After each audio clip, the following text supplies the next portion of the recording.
bohong. Aku hanya memikirkan satu peraturan penting. Kenapa kau lakukan hari ini kalau kau bisa melakukannya besok? Hahaha. Few moments later.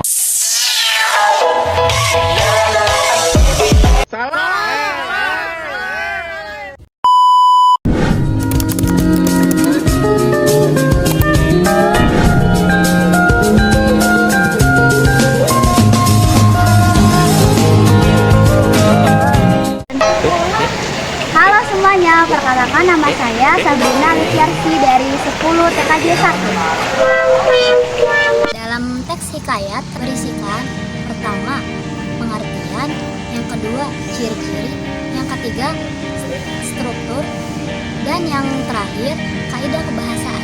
Yang pertama, pengertian hikayat. Hikayat adalah salah satu bentuk karya sastra, terutama dalam bahasa Melayu, yang berisi kisah, cerita, dan dongeng.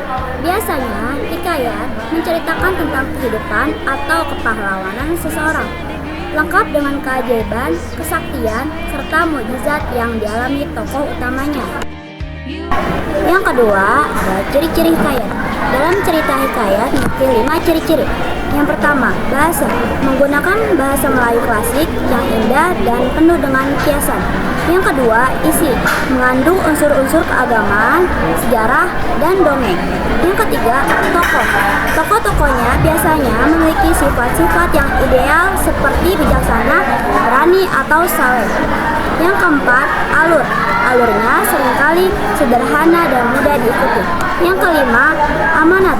Menyampaikan nilai-nilai moral dan ajaran agama. Nah, yang ketiga, ada struktur hikayat. Dalam struktur hikayat ini ada 6. Yang pertama, abstraksi. Abstraksi merupakan gambaran besar dari cerita. Yang kedua, orientasi. Berkaitan dengan beberapa aspek seperti aspek tempat atau latar waktu dan suasana. Yang ketiga, komplikasi. Urutan kejadian yang mengarah pada puncak masalah. Yang keempat, evaluasi. Berisi penilaian atau pertimbangan terhadap suatu peristiwa yang sedang berlangsung. Yang kelima, resolusi. Penyelesaian dari konflik yang dialami tokoh atau karakter. Yang keenam, kode atau amanat atau pesan yang ingin disampaikan penulis kepada pembaca. Yang terakhir ada kaidah kebahasaan. Dalam kaidah kebahasaan ada 5 kaidah. Yang pertama, konjungsi urutan waktu. Konjungsi urutan waktu adalah kata penghubung yang digunakan untuk menyatakan urutan sebuah kejadian berdasarkan waktu terjadinya, baik itu sebelumnya, saat, maupun setelahnya. Hikayat menggunakan konjungsi urutan waktu berupa kata-kata alkias. Yang kedua, majas. Majas atau gaya bahasa digunakan untuk menambahkan keindahan cara penyampaian. Di sini ada 2 majas. Yang pertama, antonomasia adalah majas yang menyebut seseorang berdasarkan ciri atau sifatnya yang menonjol.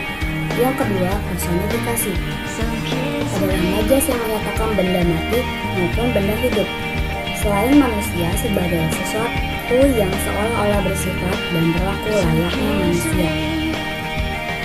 Yang ketiga, simile adalah majas yang membandingkan suatu hal dengan hal lainnya secara eksplisit menggunakan kata penghubung atau kata pembanding.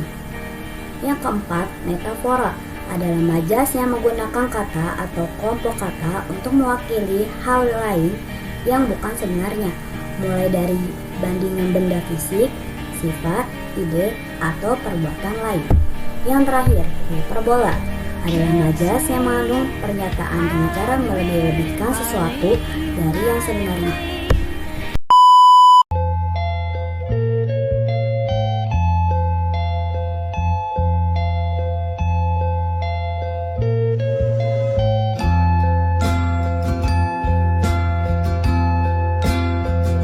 A few moments later.